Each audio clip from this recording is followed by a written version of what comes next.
Halo semuanya, jadi hari ini kami akan membahas mengenai pasar persaingan sempurna. Selamat menonton! Nah, pasar persaingan sempurna ini memang penting untuk kita bahas dikarenakan pasar persaingan sempurna ini salah satu yang berperan untuk memajukan perekonomian masyarakat dan mensejahterakannya juga. Maka dari itu, anak muda juga harus tahu apa sih pasar persaingan sempurna itu. Apa itu pasar persaingan sempurna? Jadi, pasar persaingan sempurna itu adalah suatu pasar yang terdapat banyak pembeli dan penjual yang memperdagangkan produk yang identik, sehingga masing-masing dari mereka akan menjadi penerima harga. Apa benar cara masuk dan keluar dari pasar persaingan sempurna itu mudah? Benar, untuk masuk dan keluar pasar persaingan sempurna itu mudah karena tidak ada hambatan untuk masuk dan keluar dalam pasar persaingan sempurna ini. Bagaimana cara menghitung pendapatan dari perusahaan susu? Nah, cara menghitung pendapatannya yaitu seperti berikut. Misalnya, total revenue. Total revenue itu sama dengan price-nya dikali quantity.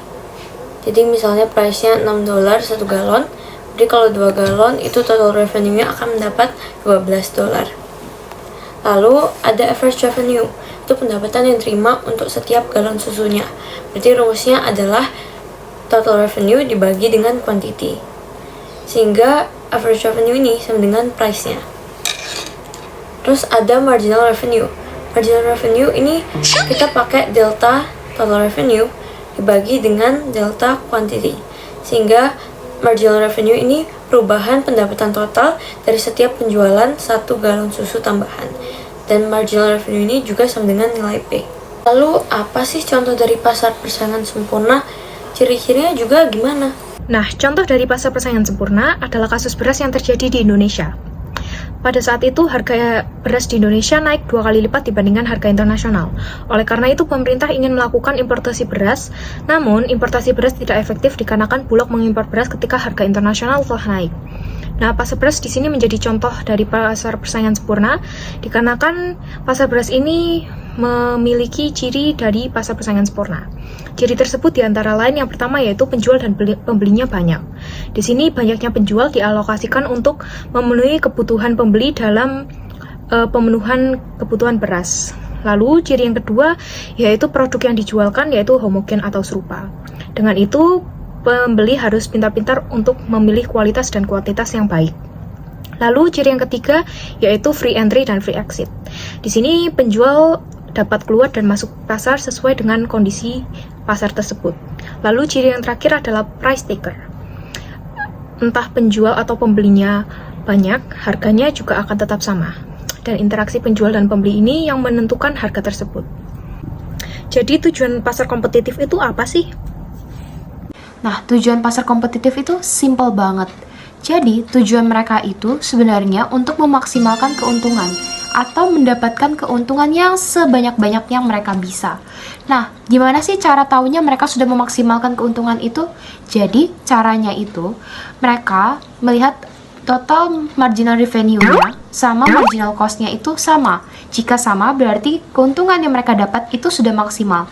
Jika marginal revenue lebih besar, berarti mereka harus menaikkan kuantitasnya, tetapi jika marginal revenue-nya lebih kecil daripada marginal cost, berarti mereka harus menurunkan kuantitasnya supaya mereka mendapatkan keuntungan yang maksimal. Contoh perusahaan tutup sementara itu gimana sih? Terus penyebabnya apa? Jadi contoh perusahaan yang tutup sementara itu adalah perusahaan PepsiCo. Jadi PepsiCo ini pada tahun 2019 tutup karena kontrak kerjasamanya dengan PT Indofood di Indonesia ini telah usai. Lalu pada tahun 2023 di bulan Agustus, PepsiCo ini kembali masuk di Indonesia dengan peresmian peletakan batu pertama pabriknya di Cimahi, Jawa Barat. Lalu alasan sebuah perusahaan tutup sementara itu karena pendapatan totalnya lebih sedikit dibandingkan dengan biaya yang dikeluarkan untuk biaya produksinya. Lalu ada data yang mencatat pendapatan PT Indofood yang bekerja sama dengan PepsiCo itu dari 2013 hingga 2019 selalu mengalami peningkatan, namun selalu mengalami kerugian juga, sehingga PepsiCo ini tidak melanjutkan kontrak kerjasamanya dengan PT Indofood karena selalu mengalami kerugian. Perusahaan yang tutup selamanya itu apa sih? Bukannya perusahaan yang tutup selamanya dan sementara itu sama aja. Paling perusahaan yang katanya tutup selamanya nanti bakal buka lagi. Nah, perusahaan yang tutup selamanya dan perusahaan yang tutup sementara itu sebenarnya sama saja. Namun di sini ada yang membedakan perusahaan yang tutup selamanya, yaitu perusahaan yang tutup selamanya berarti mereka berhasil untuk menyelamatkan biaya tetap dan biaya variabel mereka. Nah, di sini biasanya perusahaan yang tutup selamanya itu akan membuat perusahaan baru yang akan lebih sukses nantinya dibandingkan perusahaan lama. Di sini kami mengambil contoh perusahaan yang tutup selamanya adalah perusahaan JDID, yaitu perusahaan komersial dari China yang telah berganti nama menjadi JD Global dan berganti tujuan juga untuk menjadi gudang inti dan fokus memperluas jaringan. Nah, di sini kami memutuskan atau kami bisa mengetahui bahwa JDID ini tutup selamanya karena di sini dilihat dari data-datanya, JDID sendiri tidak bisa atau tidak mampu untuk balik modal. Biaya dari hasil produksinya itu lebih besar dibandingkan pendapatan mereka. Selain itu, harga mereka sendiri lebih kecil dibandingkan modal mereka. Sehingga dapat dikatakan bahwa mereka itu tidak mampu balik modal dan akhirnya mereka bangkrut lalu tutup selamanya. Jadi, sebagai generasi muda, kita bisa mengambil peran dengan belajar lebih giat dari materi yang ada untuk membangun ekonomi di masa depan. Baik cara berpikir maupun cara berperilaku di masa depan. Thank you for watching.